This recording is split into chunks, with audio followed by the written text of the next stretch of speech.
I'm Grant Moon. I'm making a series of videos for Mustad. It's going to be for the 2014 Road to Calgary. Swiss Hind shoe, it's got quite a blocky toe. A definite characteristic is a flat heel on the outside with a slope. The inside heel has like a little radius in it, and the inside branch is slightly tapered. And it has masselots between the first and second nail holes on inside and outside branches.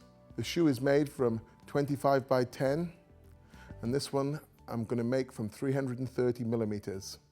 It's punched for 7 Mustad Libero ARC 5s. So my first step of making the Swiss Hind is to cut the bar stock, and I've cut 330 millimeters here, that's about 13 inches. I'm going to mark it 10 millimeters off-centered towards the inside, so it's 20 millimeters longer on the outside. I'm going to then, my first heat, I'll take a bumping heat, and from my center mark to my inside it'll be 50 for the cooling point, and from the outside it'll be from the center mark 60 millimeters to the cooling point. It'll put a little bit extra material in the outside for me to be able to work the outside masselot.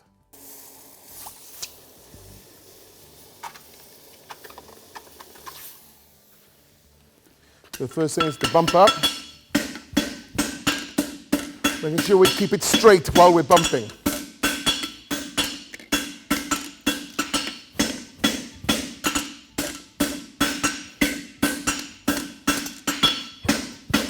We have our first bump in the shoe, and now we want to check the length so we can be constant in our bumping. So right now I've bumped 3 centimeters into the shoe. The next step, I'm going to put on the heel angle. It's much easier to do while the steel is straight, so I'll take a quick heat hitting into it. It's slightly upsetting the heel. So from the outside corner, we're going to hit the inside corner, the outside corner back in, and that's creating the angle for the heel.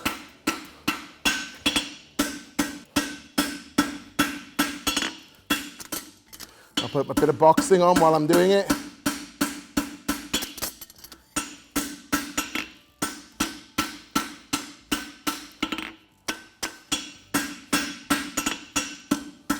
So we've got our heel angle done, so we can see the angle of our branch, and the heel will be with the direction of travel. The next thing we're going to do, we're going to bend a fairly tight toe bend, because we're going to have to forge the toe to a blunt toe. So it's not bent to a blunt toe, it's forged to a blunt toe.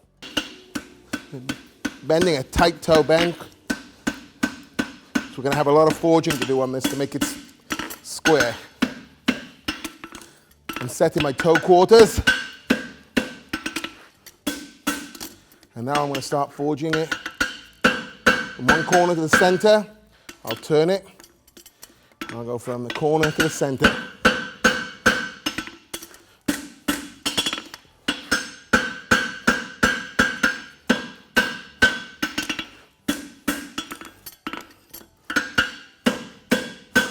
We're thinking about the finished shape that we want.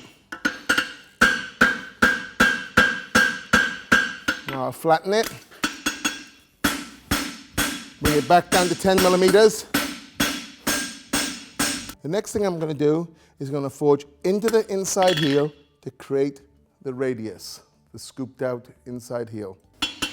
I'll push the heel in, and then I'll come into the corner of the heel with the round of my hammer.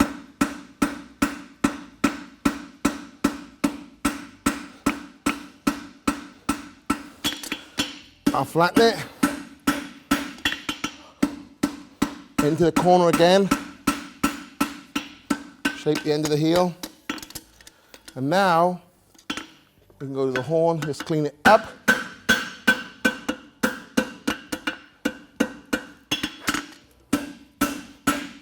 Detail in that heel now as we can. Now what we've got to do is visualize where we want the masselots, and they're about 1/3 of the way back through the web. So the masselots are going to line up there, so I'm going to just put a line across. I can put a little mark on the shoe just to localize my masselots. Next thing is to set our masselot. So we're going to take it in there with the round of our hammer, and then we're going to taper down the branch and put our scooped in area just in front of the heel.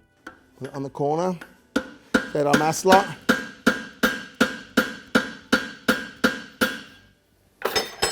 Now go to our branch, draw it down behind the masslot.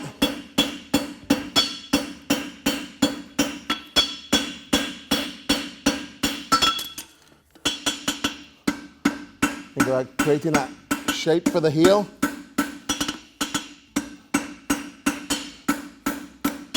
We're really creating shape for that scooped heel. Now we'll flatten it. Bring it back down to 10 millimeters.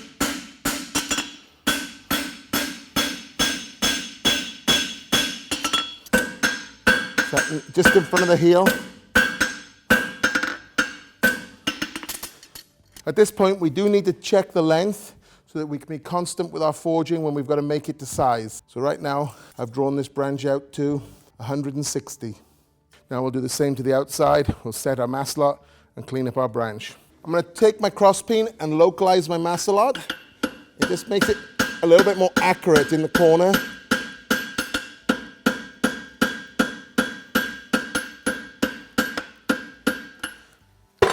Now I'll carry on with my forging hammer.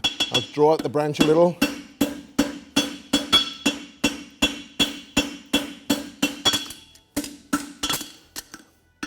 I'll clean up the corner in front of the masslot. Make it a nice transition for the square toe. Right now I've drawn my outside to about 168 to 170. So now we can get on and make the shoe. Now I'm going to bend the branch and make my masslot.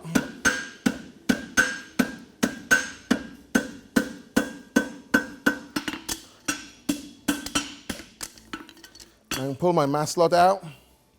I never do this until I've bent the branch. It exposes the masslot that you can get at it.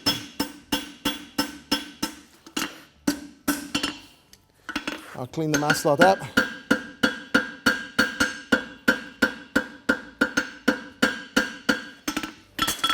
I'll level the shoe.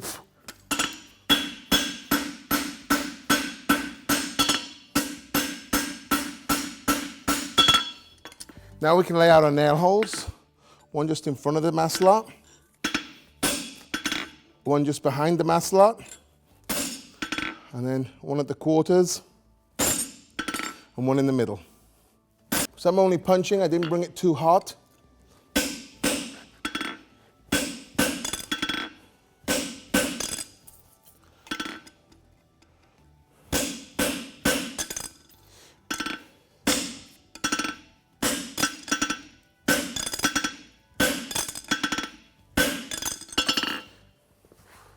Before I pritchel them, I like to just level them first. Tighten up the nail holes. Nice shine on the shoe. Now we can go through a stamp for the last time.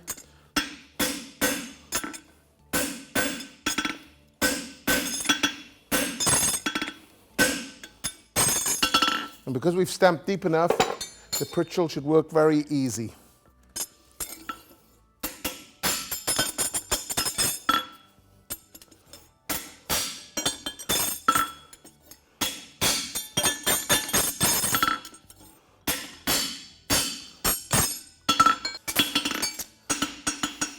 Level the nail holes.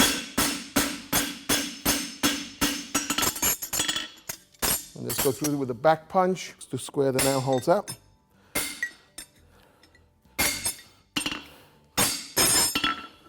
Now I'm going to check my nail holes with the Libero ARC 5. That's where I'm pretty sure they'll fit for the end now. So repeat on the inside branch. Now I'm going to bend my inside branch. Nice shape on the inside branch.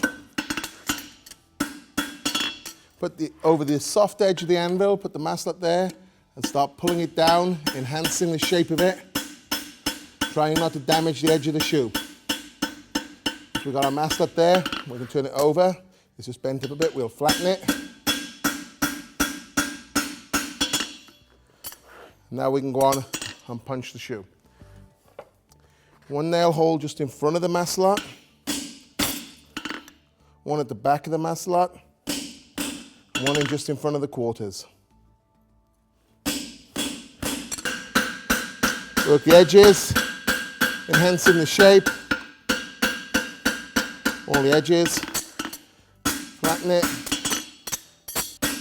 get the punch to the bottom of the nail hole so it prickles easy.